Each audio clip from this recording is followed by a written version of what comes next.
You waiting for some liver? Hey? Oh, no. That's what you want, isn't it? Hey, you want some livers?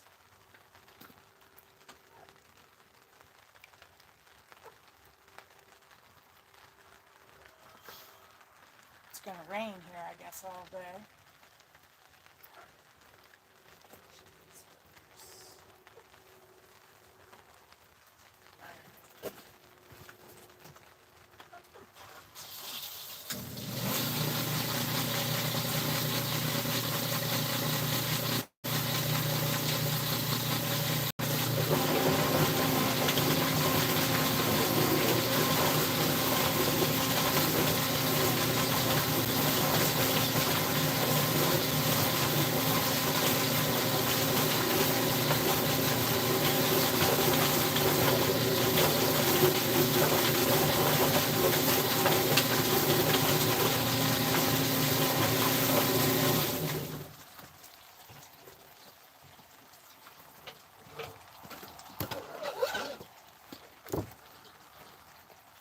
The feather picker does a pretty good job. Occasionally it misses the odd feather, which I can live with.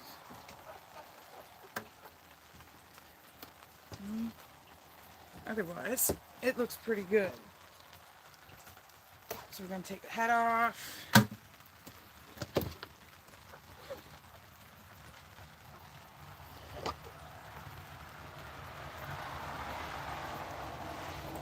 Oil gland. Flip it over. Take off the feet.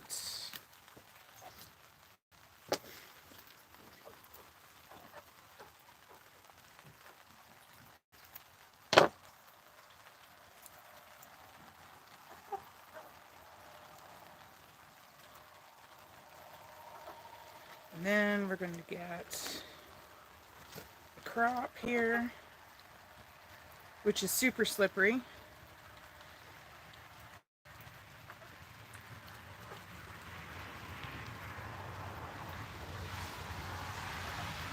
I know there's people out there right now and they're talking about getting chickens talking about getting chickens next year, and they want to know where to process. And I have to be honest, I think processing yourself is a much better idea. Especially if all of a sudden your processor decides not to process anymore, which is what happened to me last year.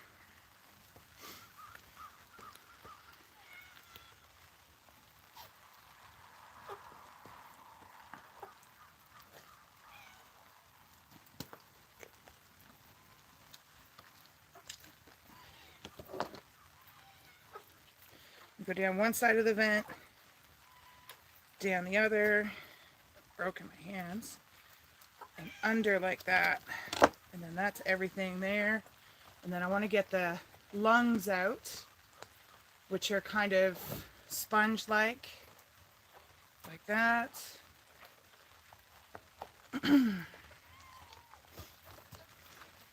What just happened there? Barn cats are milling around. They're hoping they're going to get some treats. That's the heart. There. We're just dropping everything into an offal bucket. Offal is in O-F-F-A-L.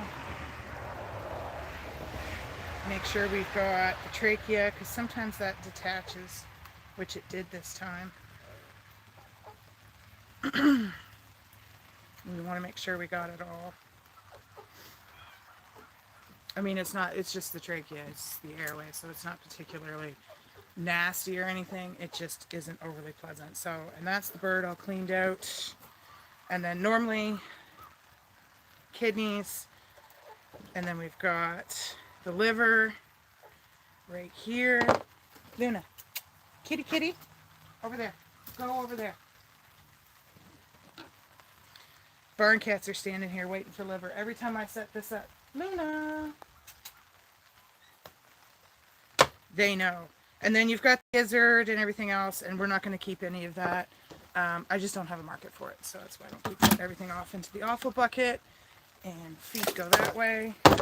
We're going to keep the feet because I'm going to make broth with that. And then after everything's all cleaned, I'm just going to flood out the chicken, make sure everything's nice and clean. And then I've got a chill tank set up here with ice cold water, and that's what we're going to do.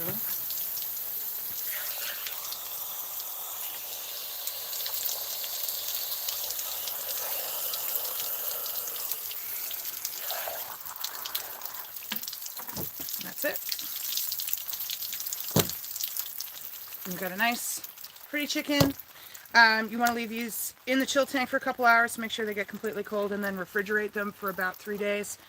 I like to refrigerate them that long, and that allows the rigor. Right now they're still wiggly, but rigor is going to set in. They're going to get really stiff. You want that to come out completely, and then you can freeze them. Or you can part them out and then freeze them. So that's it. Let's get another chicken.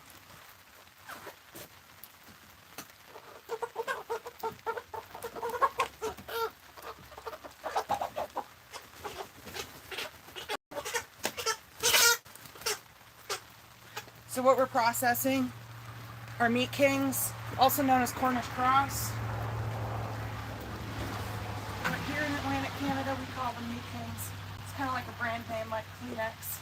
Where is your head, sir? That's the part I want. There.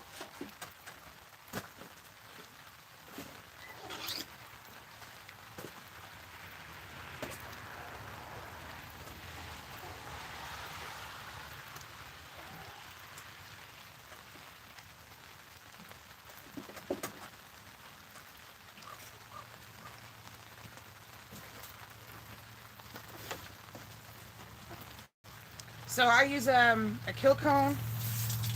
You can use a road cone, you can use a bucket with a hole in the bottom, whatever works for you. I like to keep the head on and not cut the spinal column, because once you do that, the heart stops pumping and then they don't bleed out fully. So, and you want them to completely bleed out as best you can.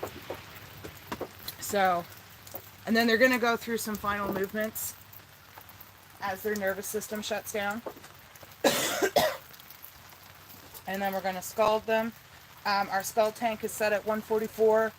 I'm just using a propane burner and an old canner pot, and I just fill it with water, and then we put a little bit of soap in it. And the reason we put some soap in it is so that the soap breaks the surface tension around the water, and then the feathers can come off a lot easier in the feather picker. What do you got? Really? What do you got?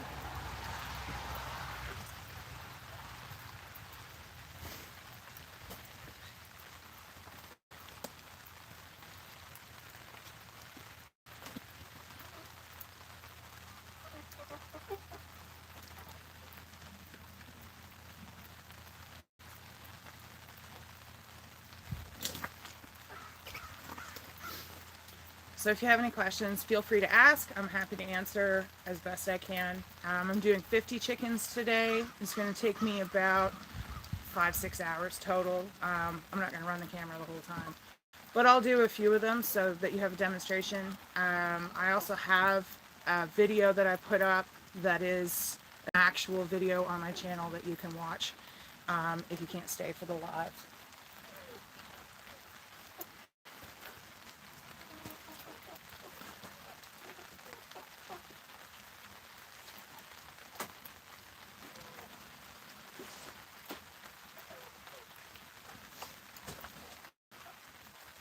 So it's decided to rain today. Of course, I haven't processed chickens at all this year without rain.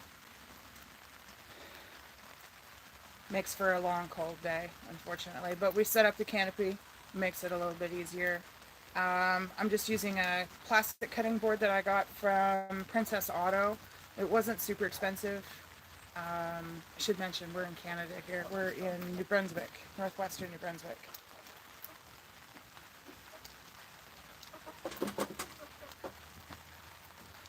Luna, what are you eating?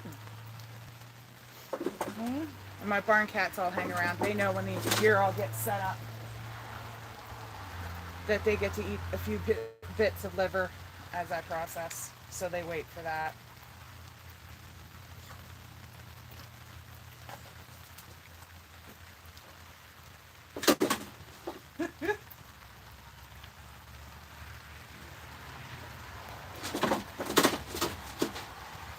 So that's just the final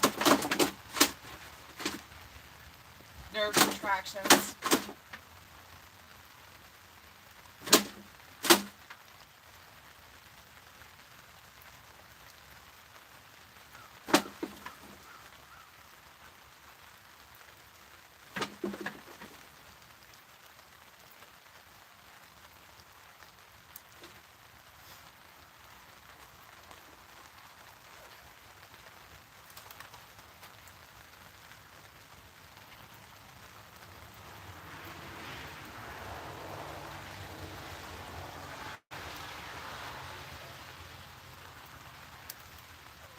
And then what you can see at the end is you can see the feathers laying back down on the neck. And that's when I know the nervous system has finally stopped.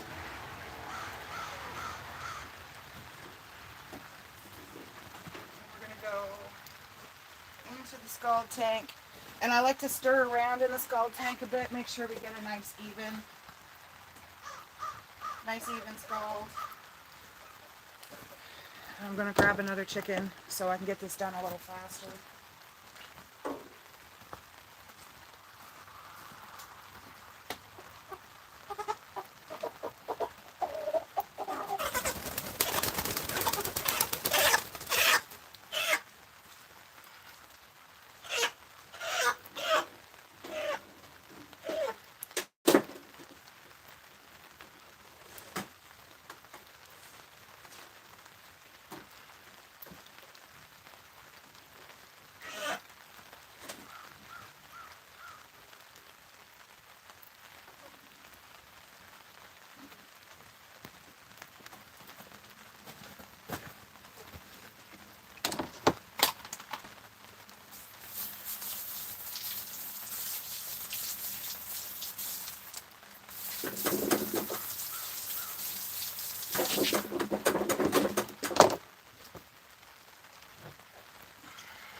Pretty good, actually.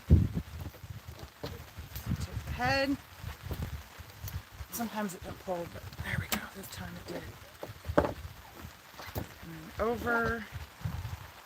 Oil glands. Just like that. And then feet.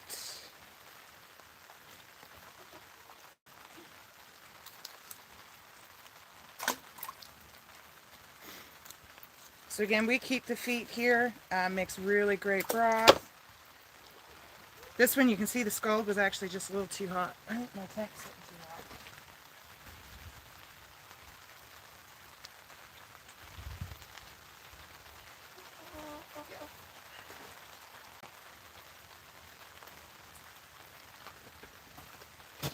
Yeah. Water to it.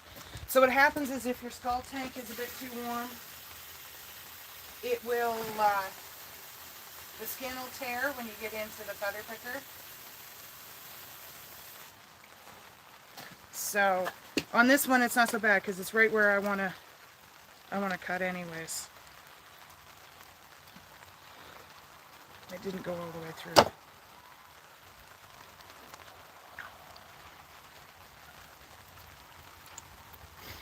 So again, we'll get under the crop. Esophagus and trachea. Pull that way, just like that. Separate it from the breast. I'm going to turn around.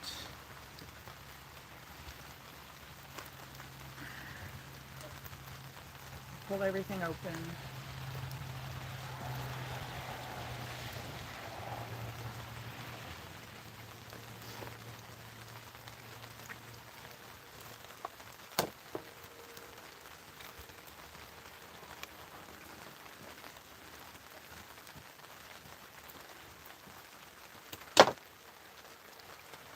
Get the lungs out.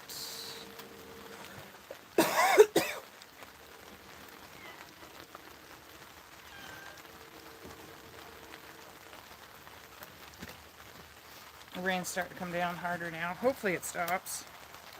It's supposed to.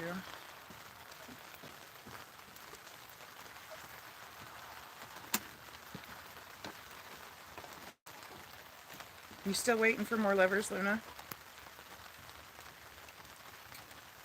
And just see what a nice color that is on that liver. Here, kitty kitty. Hey, hey, hey, hey. You watching? It's over there. Go eat over there.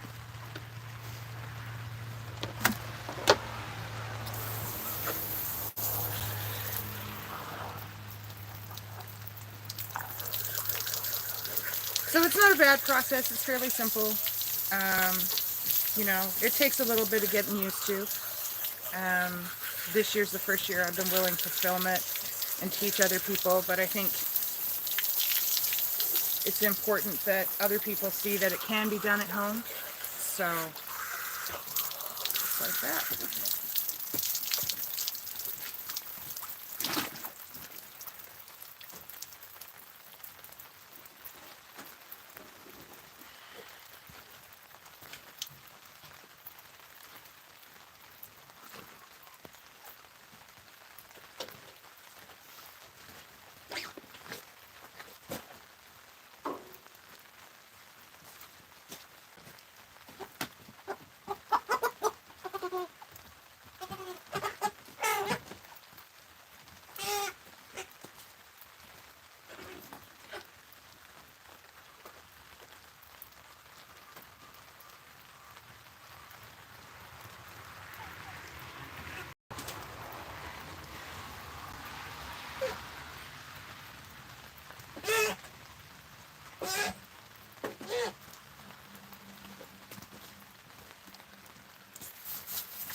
So it's definitely, I see we've got some more people joining us. It's definitely a rainy Saturday. We're processing chickens here today. I've got 50 to do total.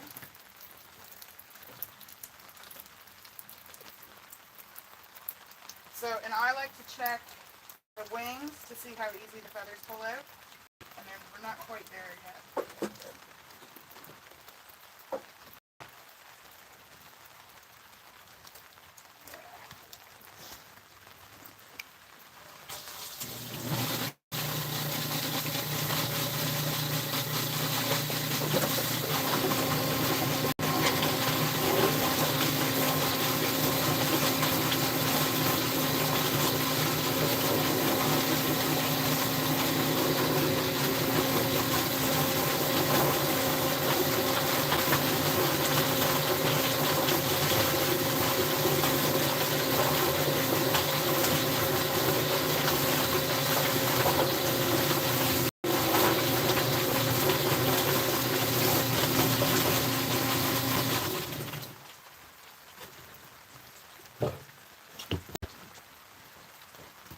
So that one's not too bad. Just a couple pin feathers.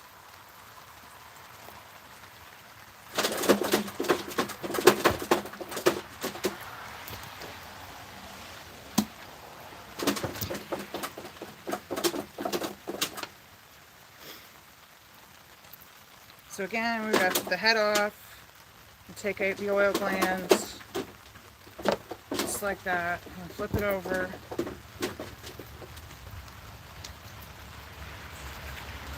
And take the feet off.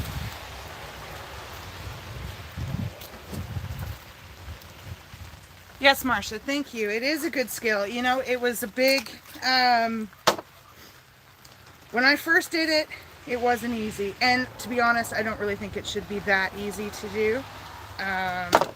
But it's definitely a good skill to have. So what happened to us is that I used to send all my chickens to a processor, and that processor shut down. And so then I had to learn. I had processed some of our roosters, but our main crop of chickens that I would do, I was sending them out. And then the cost of fuel last year went up. It was so expensive for diesel. So by the time I took my chickens down for processing and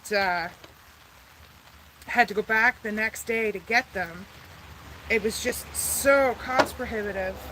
If I wanted to sell one, see, now I forgot to take the crop that time because I wasn't paying attention, but we'll still get it. So it just became so cost prohibitive that I spent the money that I would have spent on one round of chickens to get processed, and I bought myself a Yardbird feather picker. It was totally worth it. It's worth every penny. I mean, it's good for small scale. I don't think you'd want to use it on a big scale. We're in Canada, so some things just aren't available to us as in a cost-effective way.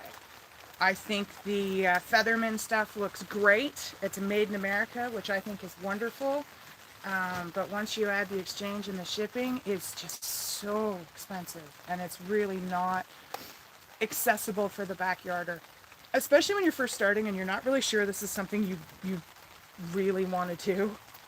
Because this isn't for everybody. You're going to do it. I have a friend who stopped by the other day, and she's kind of decided she doesn't really want to do chickens anymore. It's just she's not comfortable with it, and she'd rather pay someone else for them. And I think that's okay to learn that and to say that's not for me and I'm not comfortable doing it. There you go.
now you don't have to have a feather picker.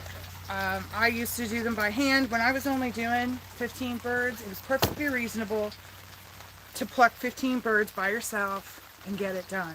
Now I'm doing 50 birds by myself, and the feather picker just makes this a much easier experience. It's not as daunting a task. But if you can get a whole crew of people together, you know, a bunch of neighbors who've gone in on birds, and get a bunch of people to help you, I think it's a great community project.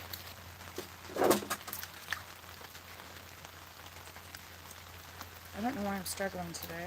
I think I'm going to have to sharpen the knife again. There we go. So,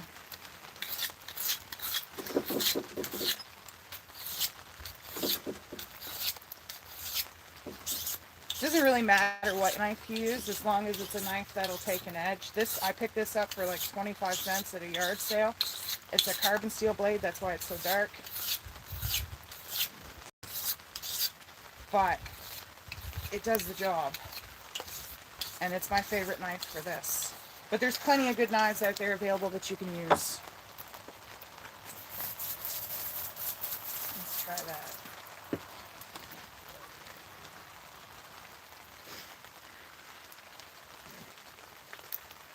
So I hope everybody's having a good Saturday morning. This is our project for today. Probably we'll get pizza tonight. I do not do much cooking after I've done this. It's a big day, so there we go. Come on. There.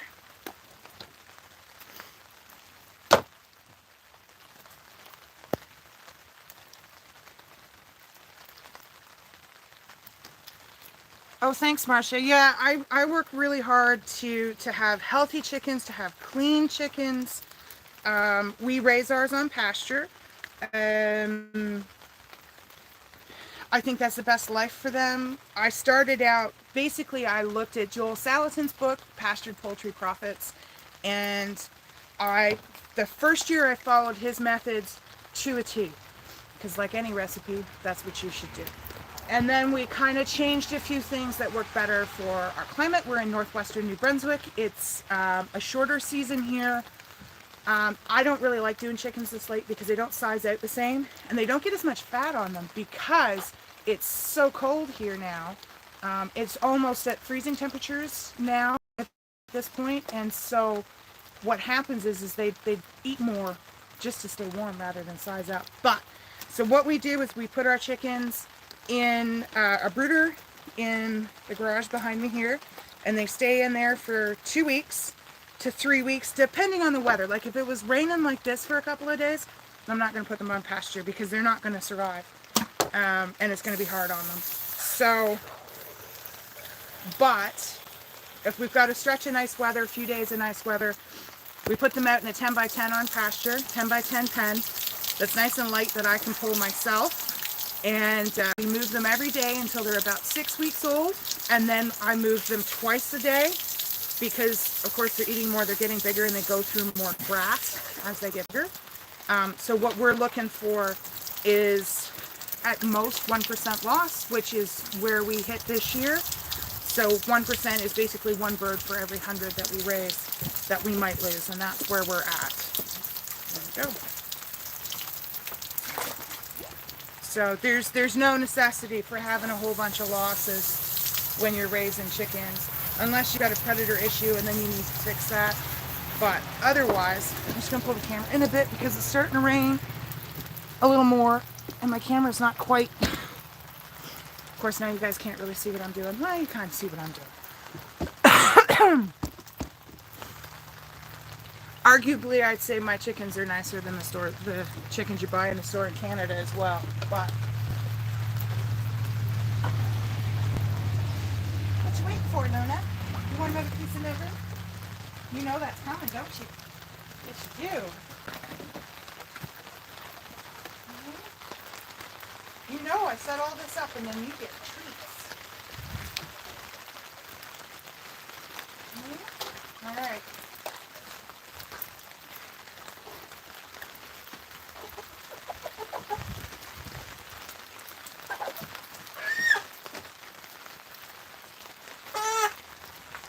But yeah, the birds are pretty healthy. They're a little muddy today because it's raining. There's not much I can do about that.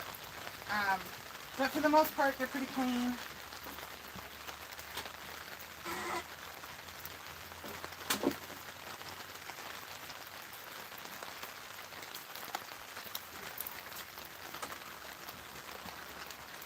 And I like raising my chickens on pasture so that they're not, it's less poop to shovel, and they don't stink. Lots of people tell you meat birds really stink, and they don't. They don't have to. Hey, baby. I'm just running a live here. So, thanks. Coughing in my fun ivermectin tumbler that I had made.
So sometimes what happens when the bucket and the feather picker gets really full, it doesn't pick the feathers quite as well. So I got to empty that bucket.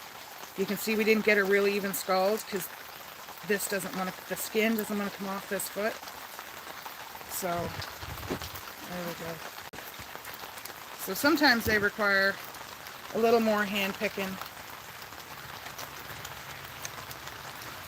and that's okay. Still faster than plucking by hand, which usually takes me about 15-20 minutes a bird.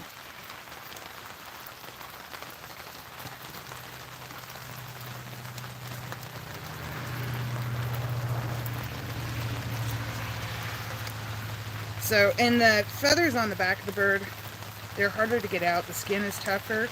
So you have to watch when you scald that you're not over scalding, particularly on the breast. The breast is much more sensitive to the heat and being over scalded. So I'd rather have to pick a few feathers out of the back than over scald. Yeah, see, the breast is fine. It's just the back. So we just use water to hose everything down. Otherwise, it looks pretty good. We got a pin feather here. That's not terrible though.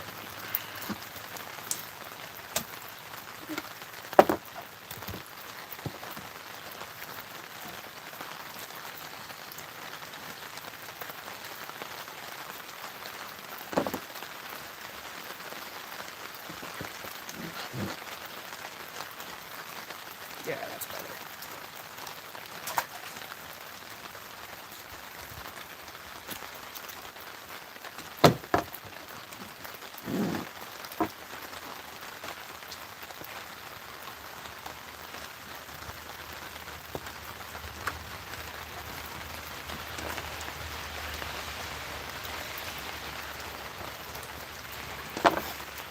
Although, you know, I'm sure in the US you can find someone who's raising pastured poultry. You don't have to buy your chicken at a store. It's just, I mean, it's convenient. It's significantly less expensive in the short run to be buying birds from the grocery store. The per pound price is a lot less. I charge $4.50 a pound, so which is significantly more than the grocery store for a conventionally raised chicken, right? So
just get the lungs out here.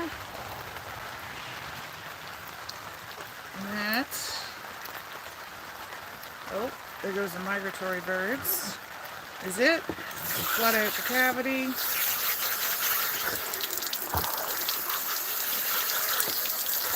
just like that.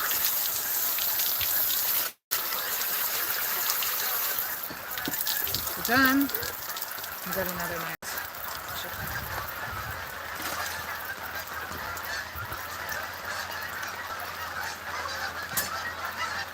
I didn't even come in that much today.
The cost difference is definitely worth it, just in taste alone, but also in how the birds are raised, how ethically they're raised.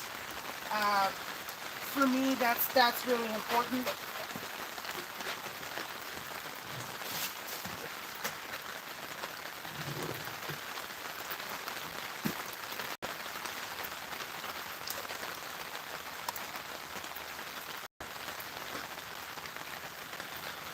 Jason, you got your lighter?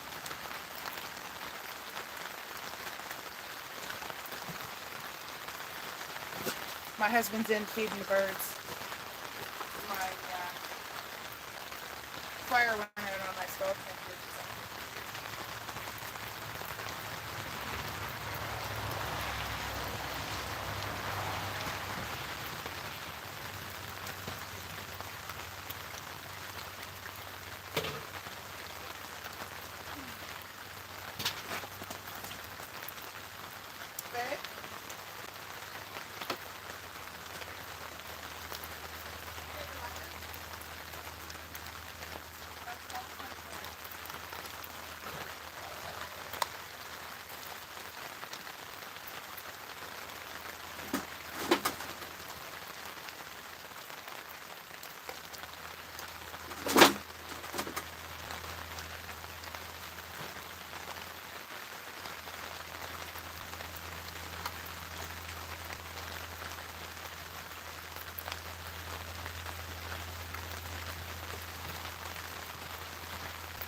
So for me, it's not just about the taste. It is about raising birds in an ethical way, giving them the best possible life that we can. Um, I don't believe in torturing animals for food, so we do the best we can to give them the best life, to behave like a chicken, and it shows in the final products. So my skull tank went out, and that means the temperature went down in the water. It's going to take longer to scald the bird, and the feathers aren't doing that.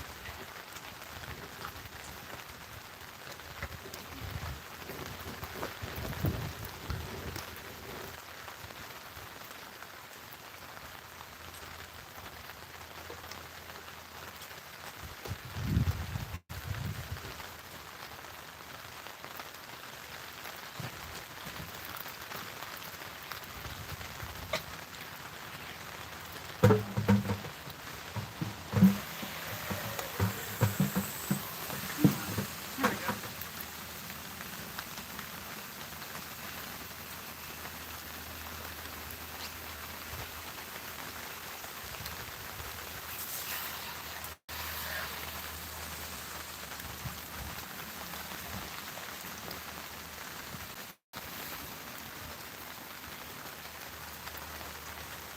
This bird's not going to pick well.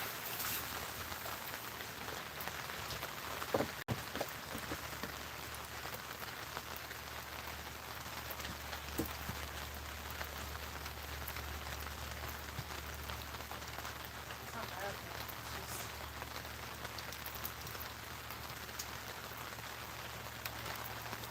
Alright, well, we're going to go with it.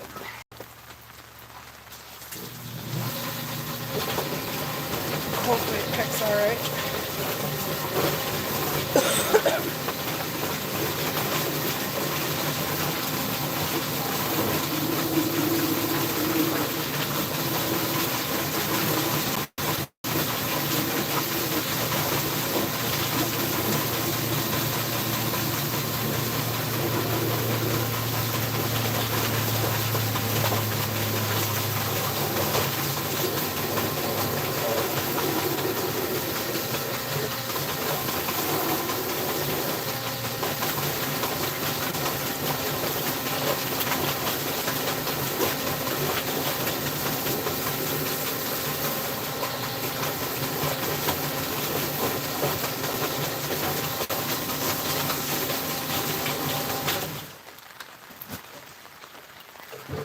Well, that didn't turn out too bad considering how cold my skull tank got. I'm going to add some more though.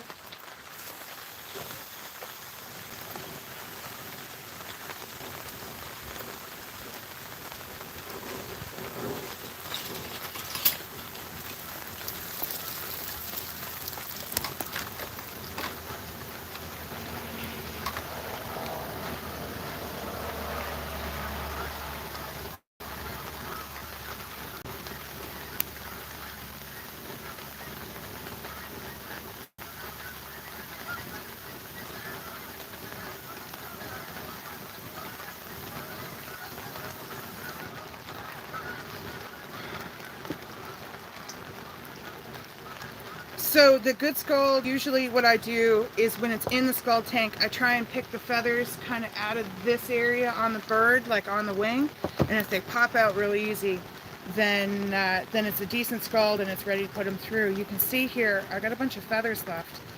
And so the picker doesn't pull them as easily.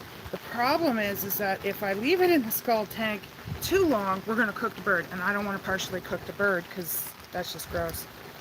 So unfortunately, I'm going to have to pull a few feathers by hand.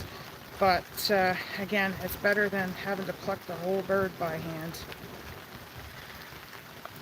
And I've certainly done enough of those. So the feather picker was worth the money for me this year. But you can see like the feet didn't peel at all. And that also tells me once the skin starts slipping on the legs, when you've scalded, you know that the scald is good and the feathers should come out nice and easy. Yeah, it's not terrible. So we take the head off. Take out the oil gland.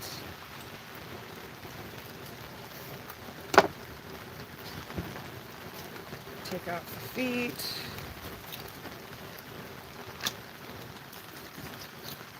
You need water, Ben? Yep. Yeah, here you go. I kind of got the water down here at the farm cornered for the day. So, watering all the animals, which is what my husband is doing. Knife's peeling me off today.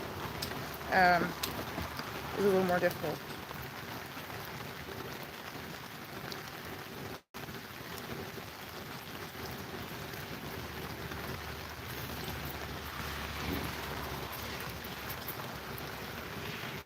I don't remember it saying it was going to rain this much.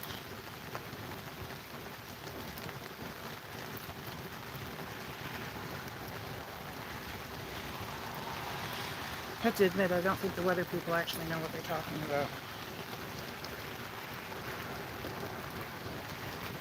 There we go.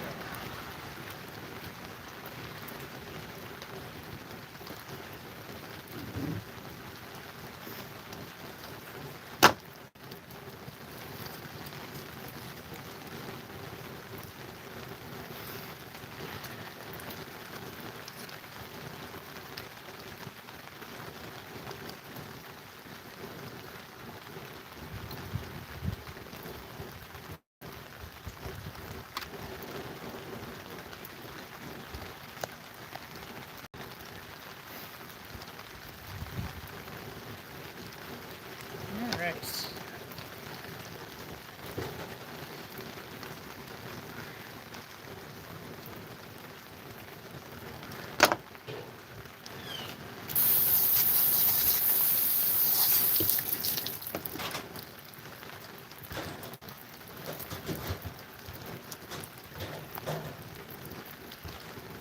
You can see these birds are really, really underdeveloped because that's the testicles, and they're really small.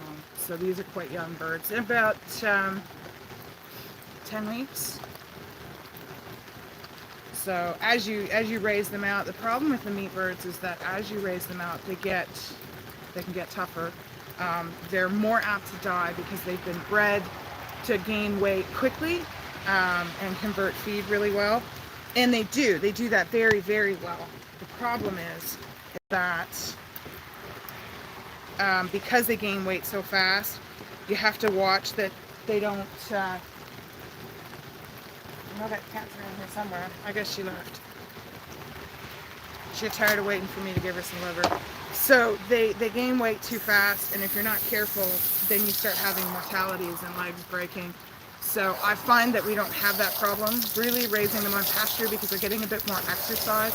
They do gain slightly slower, but it's not super slow. It's not slow enough for me to think it's a problem. And so the meat on them is still quite tender because they're such young birds. The older birds they tend to get tougher. And nobody wants to chew on chicken like it's bubble gum.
So that one came out nice and clean.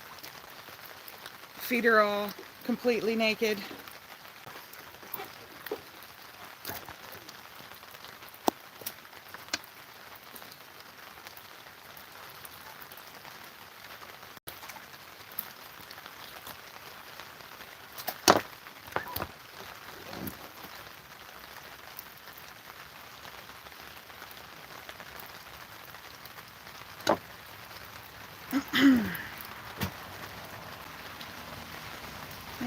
Couple feathers, not bad. This is a smaller bird. It's probably female. So what happens is that sometimes the males just grow so fast, because I don't buy sexed birds. So the males just grow so fast and they can bully the hens off the food. And that does happen occasionally.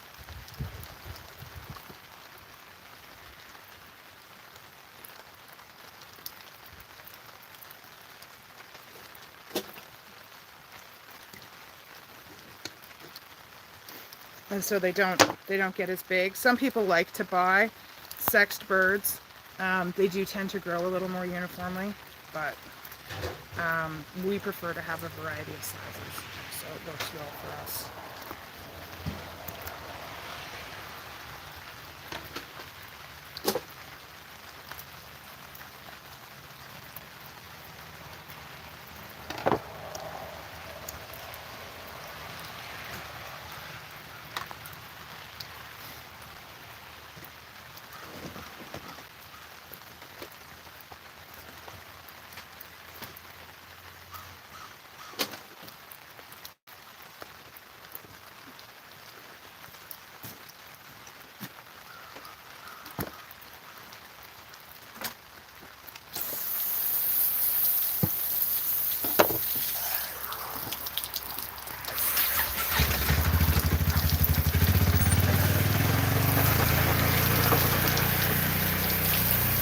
My husband's just gonna go get me another crate of birds because we're about through them here.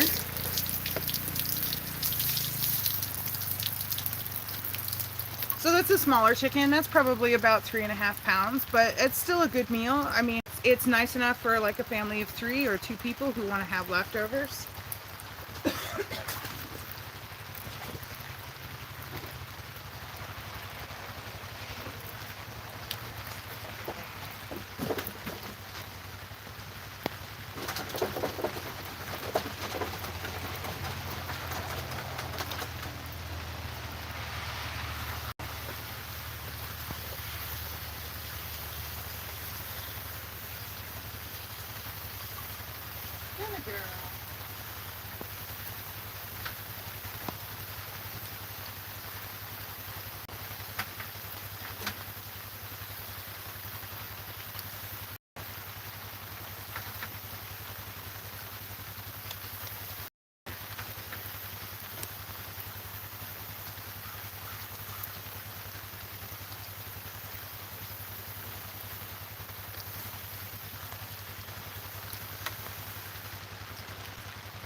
You guys are getting rained on.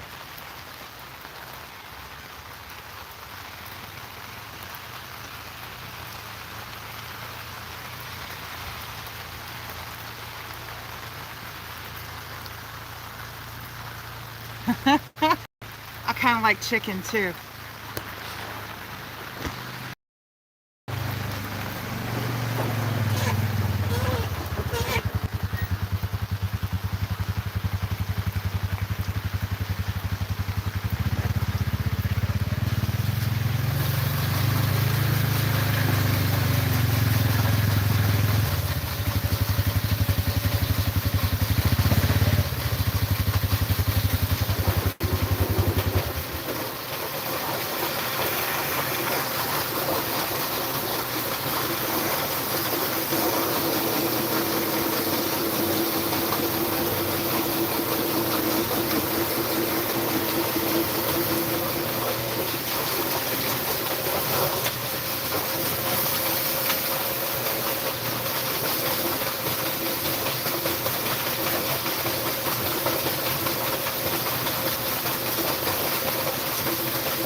We're in, wow, now the camera's really close. There we go. Why did it do that? I'm not very good with the camera. We're in northwestern New Brunswick, Canada, just over the border from Van Buren, Maine.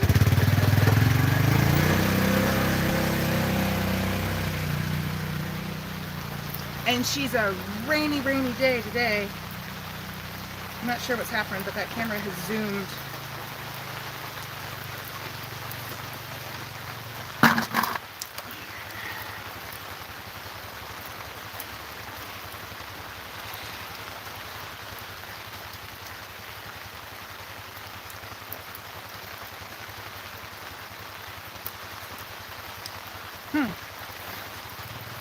Anyways. There. Look at that. I fixed it. I'm not very technological here. Anyways. Yes. Northwestern New Brunswick, just over the border from Van Buren, Maine. I'm actually looking at the US, just over the river.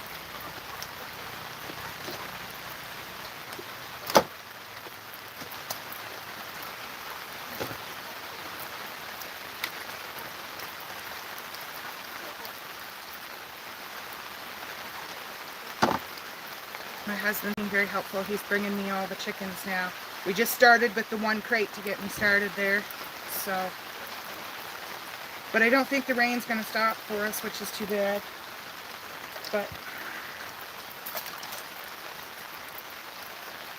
this year it wouldn't be a chicken processing day without rain, rain, rain. All right. Oh, the skin's pulling on that.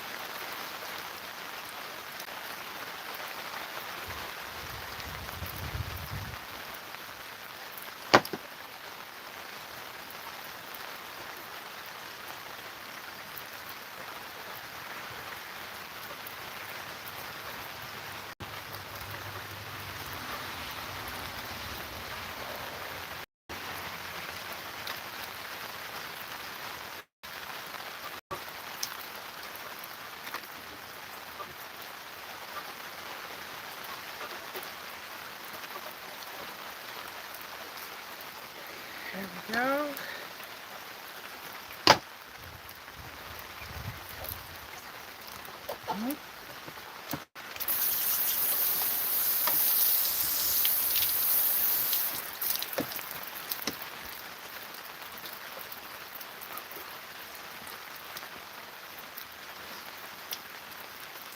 And we try to just get everything all together here. It doesn't always happen, but mostly I just don't want to pull the spleen apart. And the spleen is attached to the liver, and it puts out this awful green liquid. That's the spleen right there. Right, this little thing right here. And it puts out this awful green liquid that makes such a mess. I mean, you can spray it off. It's not the end of the world. The spleen. It's the gallbladder. I need more coffee. This is a good sized bird. It's got a nice size heart in it. That's the heart.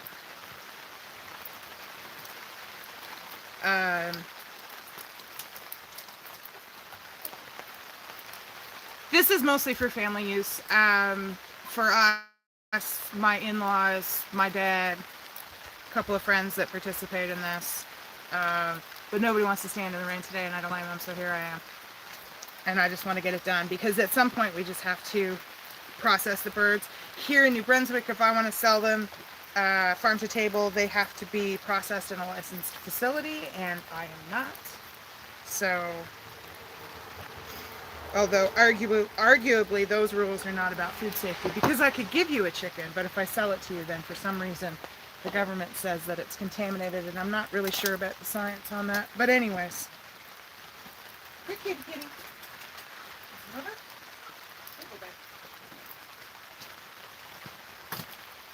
So, and I'm sure some people would be completely grossed out that I'm trying to set this camera up better, that I'm feeding the barn cats the liver as I'm processing. Every time I set this equipment up, they know what's going on, and they all hang out and wait. So, but I do save some of the livers. It makes great pate. We save the feet.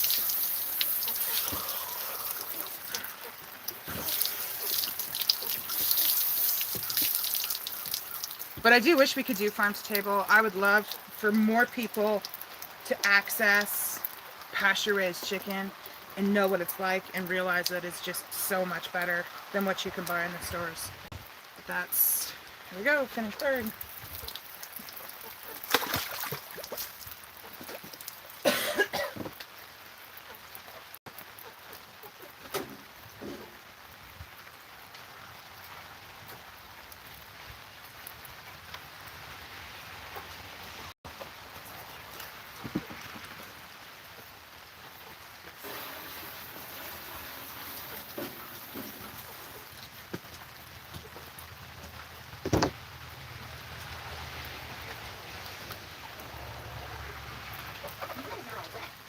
Rain it. Put your head back in.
It's, I'm gonna wait till the feather picker's done.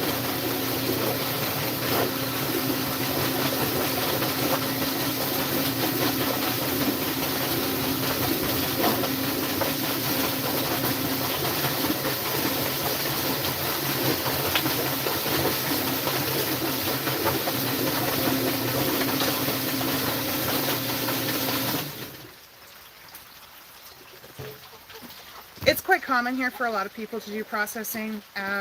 Moose hunting here is really big. A lot of people hunting and foraging is alive and well here. The economy is not great, and even when it's good in the rest of Canada, it's still not great here. So people have always kind of hunted, gathered, foraged. And so yeah, raising your own meat, we're not that far off from people doing it, but there's definitely some pushback from people who want to raise their own meat and process their own meat. But why would I get it from the grocery store where I don't know how it's raised when I can raise it myself? And I know exactly how it's raised and what it's been eating and how it was cared for and whether it had a good life.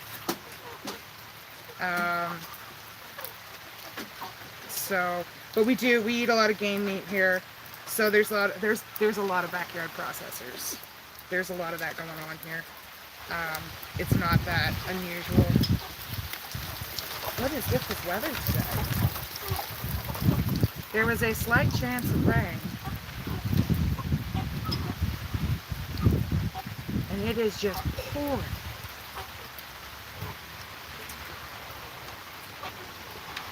Come on. The crop is like the most difficult part of this for me because it's just so slippery. You try and get your fingers under it. There.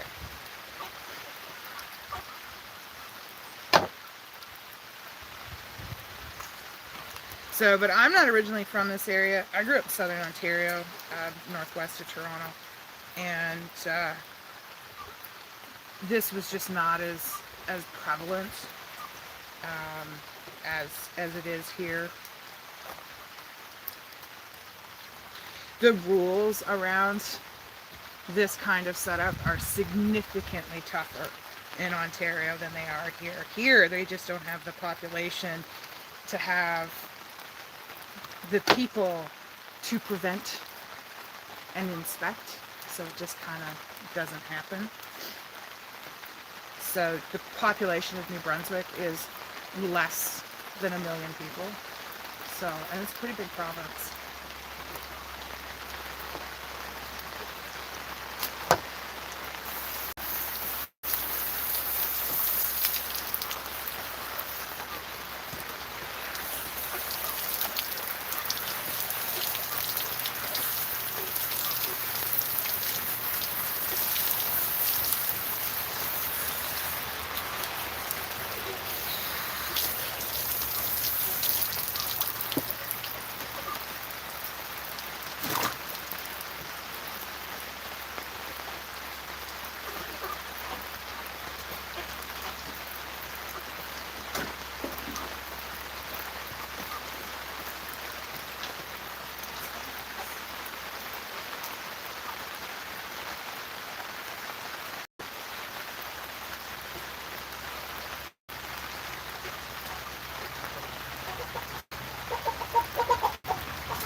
Because I don't have my bucket available for it. Usually I don't, the gizzards don't do anything for me, but normally I save the livers for a friend of mine who raw feeds her dogs. Today I just don't want to deal with it. But I am saving the feet. The feet I will use to make chicken broth. So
I did this Monday. I did 50 birds. Today I'm doing 50.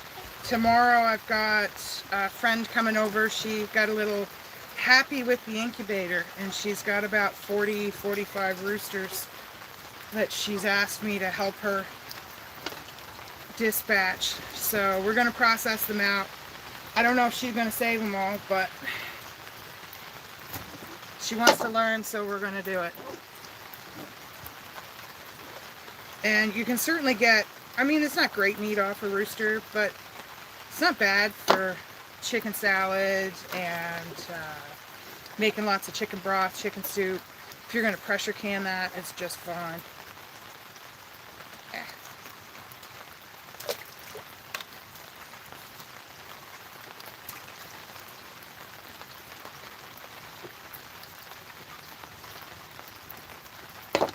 What's going on today? Here we go.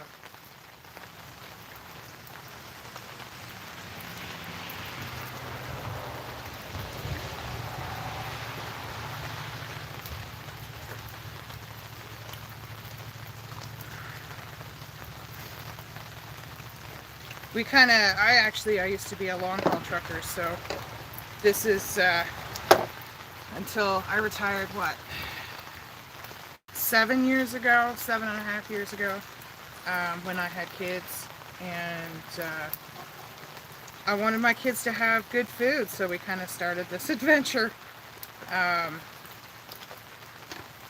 it's been good. It's been a good adventure.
Ooh yeah, chicken and dumplings. My sister lives in the South, and chicken and dumplings is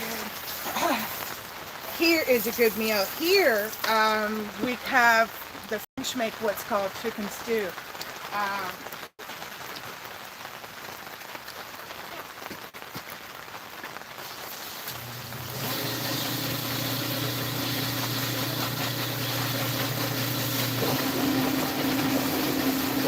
And of course, nobody uses old spent pens for it anymore. But traditionally, that's where it would have went. You wouldn't have thrown away old hens or roosters.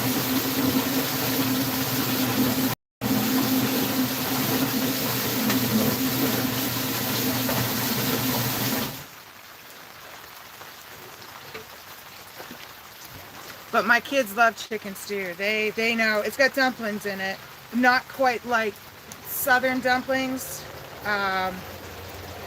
They're Southern dumplings tend to be like a rolled flat. These are like little ball dumplings. They're good though.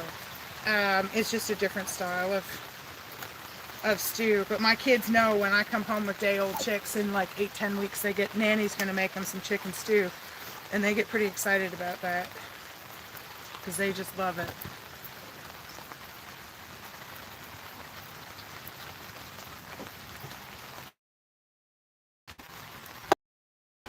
I gotta be honest though, I do this and I won't eat chicken for a couple days. I don't know. It doesn't bother me to do this, but I just can't eat chicken for a couple days.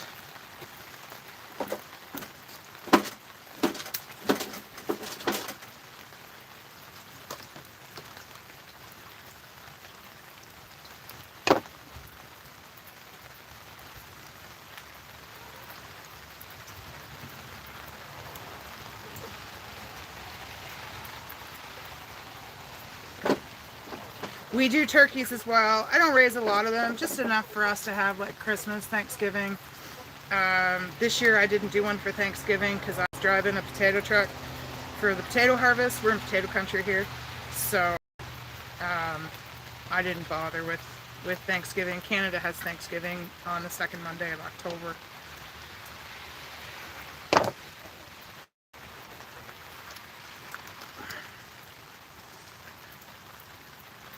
So, but for Christmas, I'll definitely do a turkey. We just raise Royal Palms, and they're not huge, but 14 pounds of chicken or turkey is plenty. We're just a family of 4 most of the time, so we don't really need a great big turkey.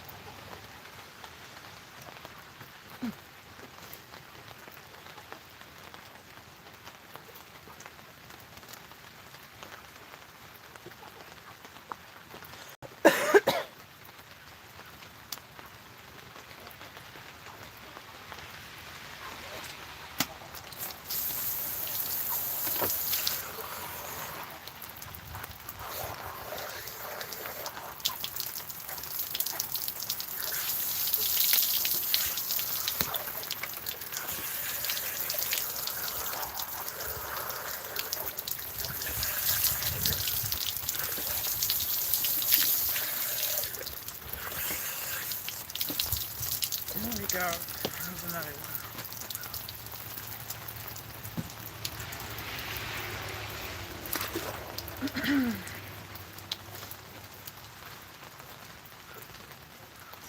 It's getting full.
better.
I gotta say though, I really like a good steak. We eat a lot of chicken. I don't have the land to raise beef, so we buy a side of beef off of a neighbor who pasture raises his beef still, and it's quite good. So, but I also like to make my own pastrami's and corned beef and that type of thing.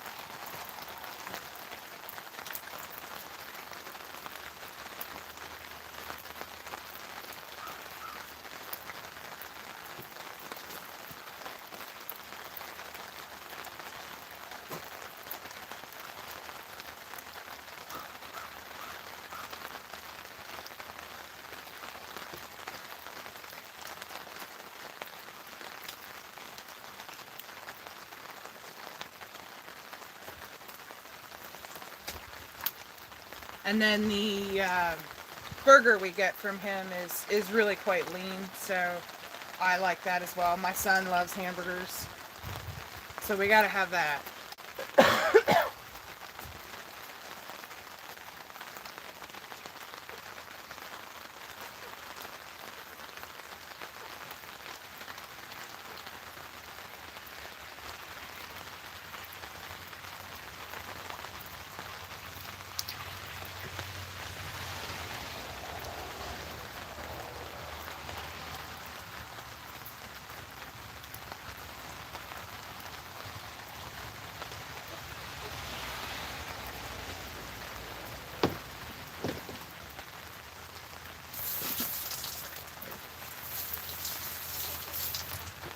Pigs are on our plan for next year. It might happen, might not happen.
Struggling with that scald a bit this morning.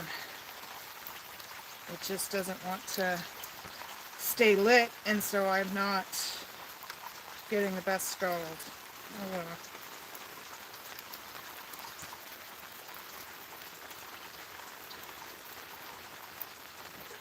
Could be worse. I could be plucking the bird by hand.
What's going on here today?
That right there is a nice looking chicken.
We did that the first time I processed chickens. We got to keep one chicken. We sold them all to our family and that was what we did with it. We put it in a smoker.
There's that rain again.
All right, feet.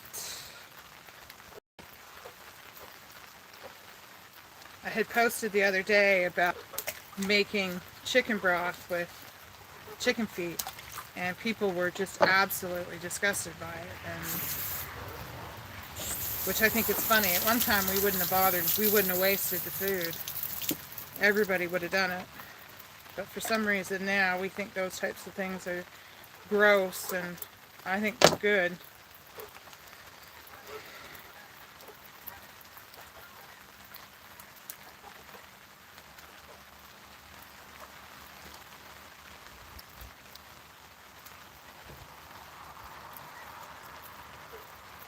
Well, I didn't set the video up for children. I said that it's not made for children, so YouTube doesn't show it to kids.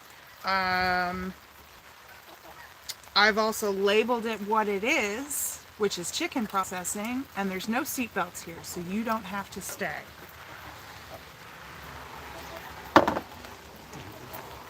And there is absolutely nothing gross about knowing where your food comes from. My kids know what I'm doing. They come and go while I'm doing this.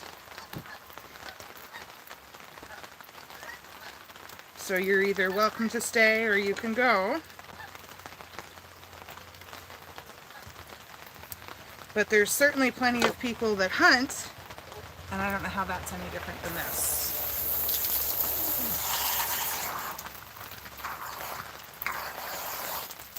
And I learned to process chickens by watching YouTube videos. No, people today really haven't seen hard times. They have no idea what it truly means to go hungry and not have access to food.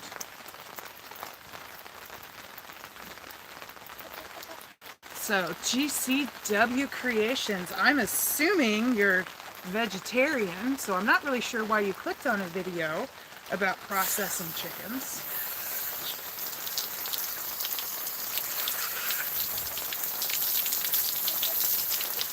If you think it's so gross.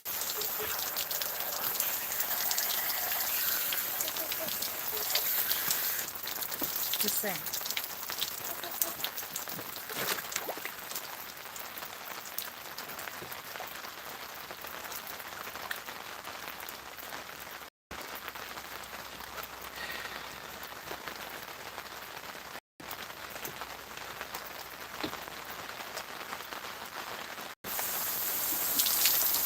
Oh, I don't mind people trolling, but I'll call them on it. I mean, I'm pretty sure I made it very clear what we were doing here today, and ain't nobody making them stay.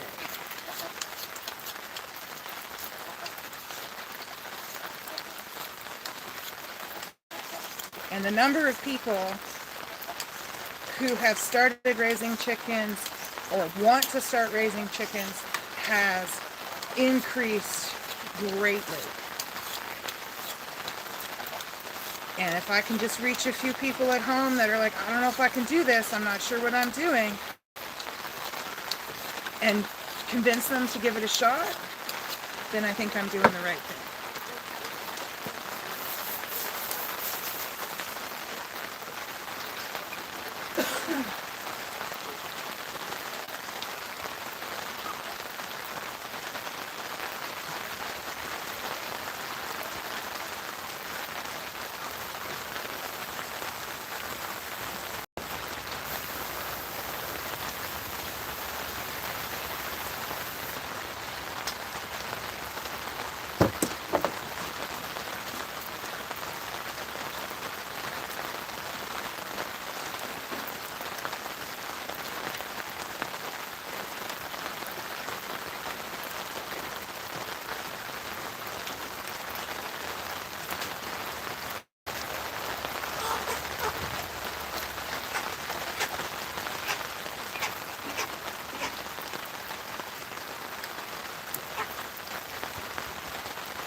I'm glad you're learning something. I mean, this is not a super fancy setup.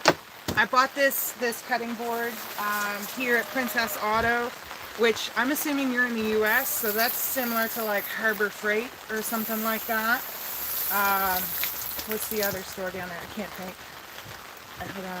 No, but Harbor Freight, there's one in Maine. They have this type of stuff. And then I just use some scrap 2x6s to make a table. And I've got a slot here, and I just slide everything off into a bucket. The feather picker is new this year. I've always plucked by hand. And I ordered a scald tank because I knew I was getting into doing more birds. But it hasn't arrived. It's back ordered. So I'll have it for next year. But this year I'm just using a propane burner and an old canning pot, and it's fine. With the scald tank that I ordered, I'll be able to do 2 birds at a time and make it just a little bit faster. My husband's usually around emptying the feather bucket, making sure the scald tank is full, but I'm running live and he doesn't really like me on camera, so he's hiding, and that's fine with me. He's probably going to try and have breakfast too.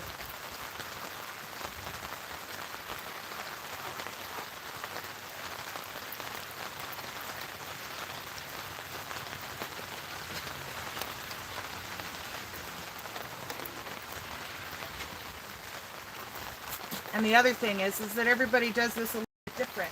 So it's okay to see how other people do it, and you pick up tips and tricks from other people. Whoa, that coffee's hot.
So, and then I also try and keep things running in a circle. So, live birds, dead birds, scalder, picker, right, evisceration, chill tank, and then off to the cooler.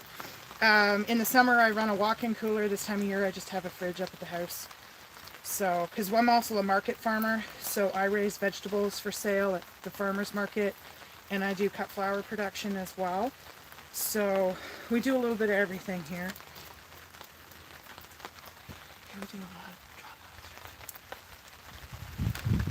Nice. Fishing here, people fish for salmon, although they pulled the tags on that, so you can't fish for salmon anymore. They're protected. A lot of places here, you can only fish with flies. So fly fishing is very popular here, but the fishing is very highly regulated in this area, so I don't really do a lot of fishing anymore. Mostly because it's just a pain in the butt. So, but when I was a kid coming home with the stringer of fish on my bike and bringing home bass and trout. And of course, kids don't need a license, right? So I'd come home with a stringer of fish and Mom would roll her eyes and go, oh, fish again. So, but if I would clean it, she would cook it. So that's how I learned how to clean fish. I don't eat a lot of fish anymore because it's just cost prohibitive, and the rivers that I live around are just not that clean. So, and here Atlantic salmon is mostly farmed, and I'm not interested. So if I had the chance to get some coho salmon from Alaska, something like that, I would be interested.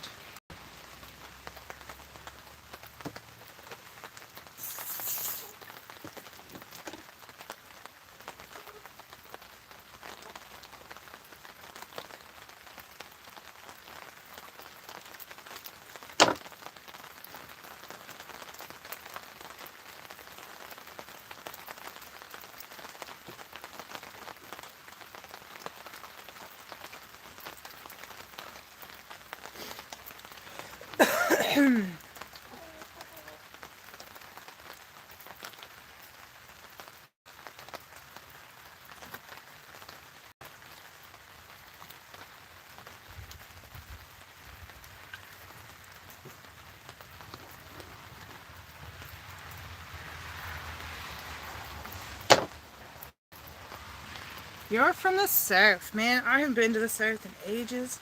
I used to truck all through the United States, so some of my favorite places to visit were Georgia on the 95. There were some farm stands, and I'd get watermelon and peaches, and it was really good. Nothing like a fresh peach. And then go to Louisiana and get catfish and frog legs and boudin. Here we call it boudin. The area is very French. Of course, my husband is Acadian, which is where you get Cajun from, right? The people here, when the English moved in, they expelled the French and shipped them to Louisiana. So, because that was still French territory. It wasn't owned by the United States until it was purchased in the Louisiana Purchase. So, but anyway, so we make boudin here. It's really common, but I think down there they call it boudin. They've anglicized it. So, and good smokehouse food. I'll tell you, that's the thing I miss the most about trucking is the food.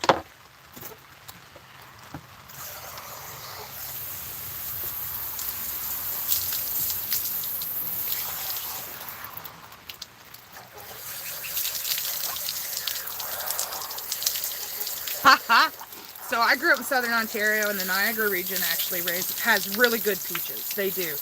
I don't usually eat peaches here because when they get shipped here, by the time they come here, they're terrible. I think they're picked too early, and they just have this awful mealy texture. So, but the flavor's not bad on them. So I have made habanero peach hot sauce with peaches that have been brought in. I won't eat Georgia peaches here because by the time they're shipped here, they're just nasty. They're not the same. And I know I'd be disappointed, so I'd rather wait until I go south again and get the real deal. I got this made. This is perfect for trolls. It's coffee though.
It's nice to live that close to a peach orchard. Here we do apples, so there's still apple picking going on, although today is probably not the best day for it because it's just kind of rainy.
right.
Oops.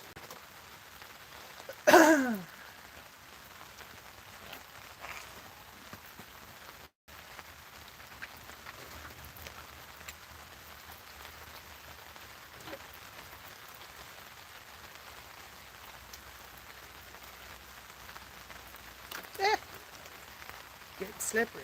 There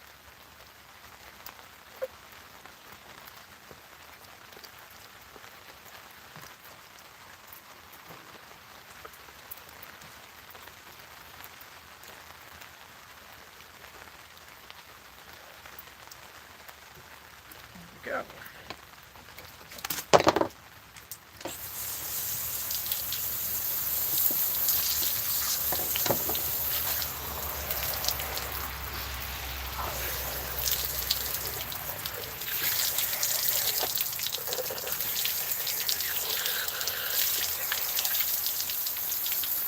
You gotta imagine hunting season opened yesterday here for deer. I think it's deer season.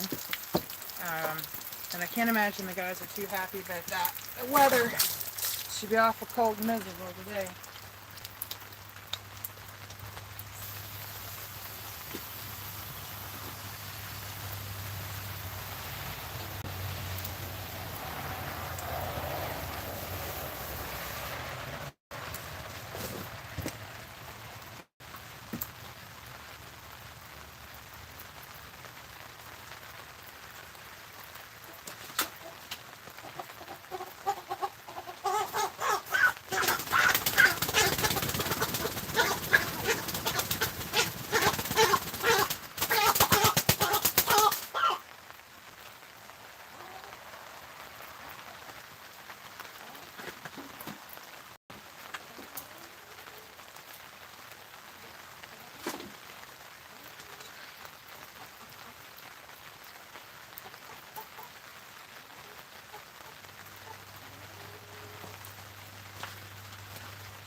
It's a kill cone. I put the bird upside down in it.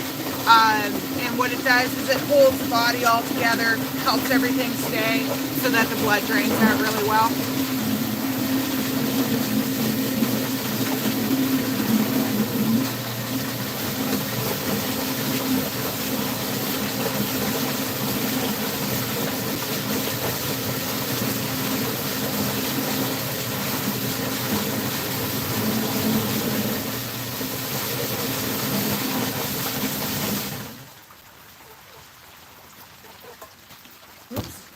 So most people have like a story of you know, when they were a kid watching chicken run around with no head. And that's just from the nerves. And my husband has that story as well. But it can cause some damage from the meat. Even if you're hunting, right, you want to take down deer or moose if you can without them running, because they can really damage the meat. Adrenaline can produce off flavors and toughness. So the idea is to keep the bird contained so that the breast meat doesn't get damaged. And it's just cleaner.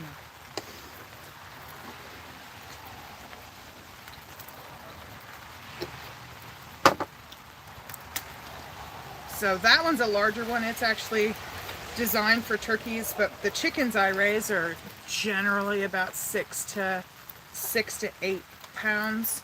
People here like a bigger chicken, so they don't fit in. I have a smaller cone that's for 4-pound birds, and things like partridge. Although most people here, when they do partridge, they just take the wings off and skin it. So, but like that smaller type bird, maybe a call duck would fit in there all right.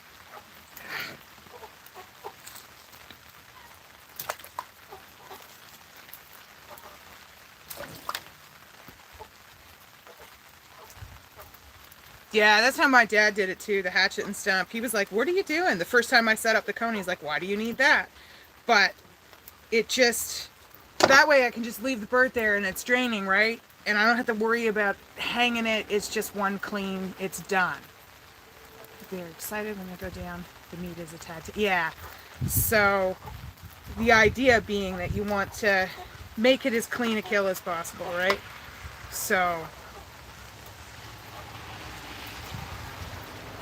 the only shooting I've ever really done is with single shot black powder. So you kind of had to be a good shot. Because you don't have time to reload. But yeah, it's better if you can do it without lots of moving around. I mean, the bird after I cut the jugular is still moving around a bit, but that's just the nervous system dying. So there's always a little bit of movement like that. But the bird is gone in a couple seconds if you do it right. So, and I try not to cut the spine, or the spinal column, because I want the heart to keep pumping so that the bird bleeds out really well. So if you just cut the jugular, then the heart continues to pump to try and keep the blood pressure up in the animal, right? If any animal is wounded in such a way that they're bleeding really hard, the heart starts to pump faster, trying to equalize blood pressure. And so what that does for us is helps make sure that the animal is bled out really well.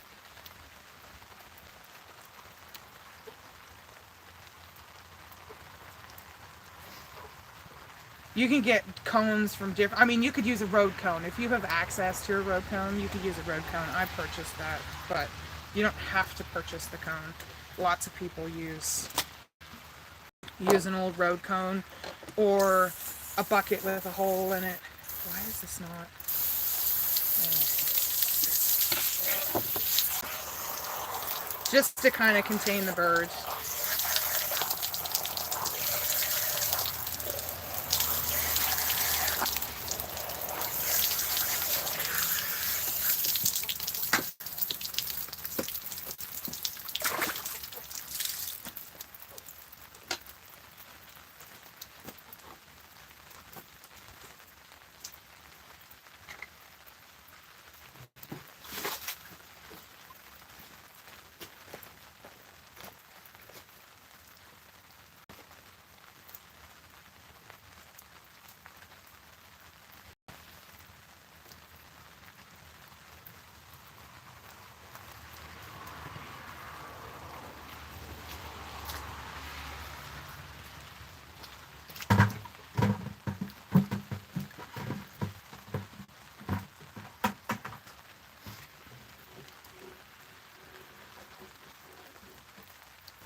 No, I've never heard the story of Mike the Headless Chicken.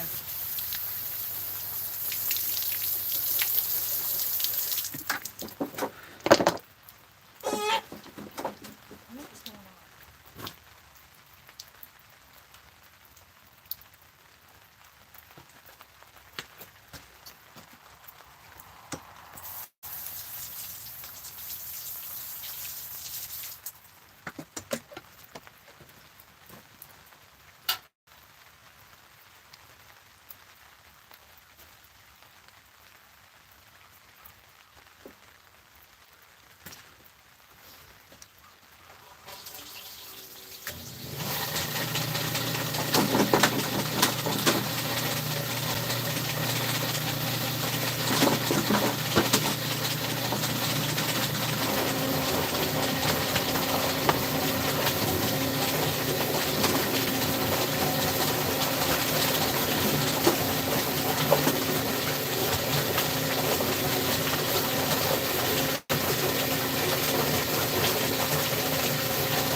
Alright, I will YouTube that story. Hopefully I get done this by 2, 3 o'clock. And then I get warmed up. My husband usually cleans up the whole adventure. He's not big on the processing, and that's okay. This is not for everybody. So I wouldn't make anybody do this. Mostly I think it's because he's remembers that, you know, the whole headless chicken. So when he was a little kid, and it still bugs him, so. But he's okay with me doing it.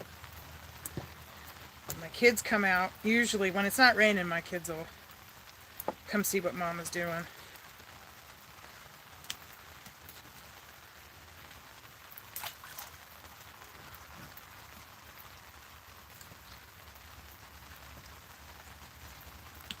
Come on. There we go. The wing's got some bruising.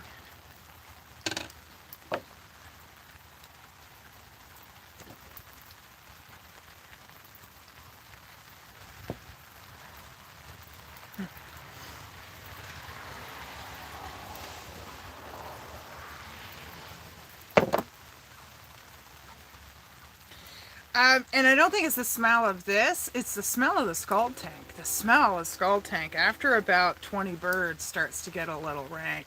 So usually I'll like drain it about halfway through and start fresh, because it really starts to stink.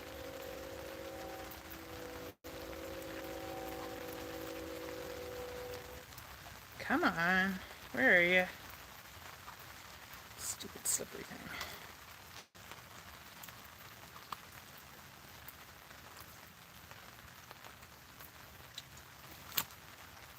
Oh. All right. I got it this time. There we go.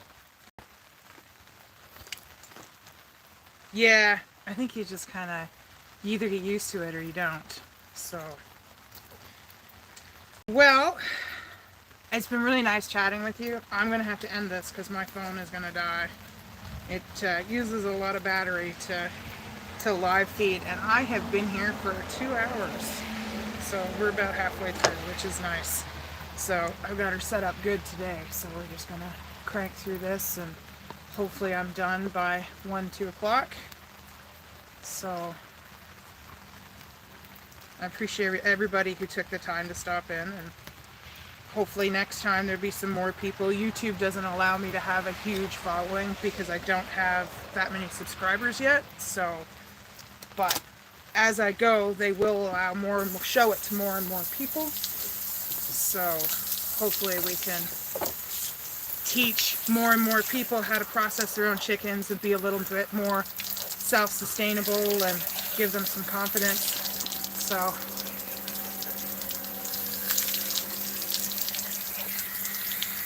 all right, there we go. Thanks. Bye.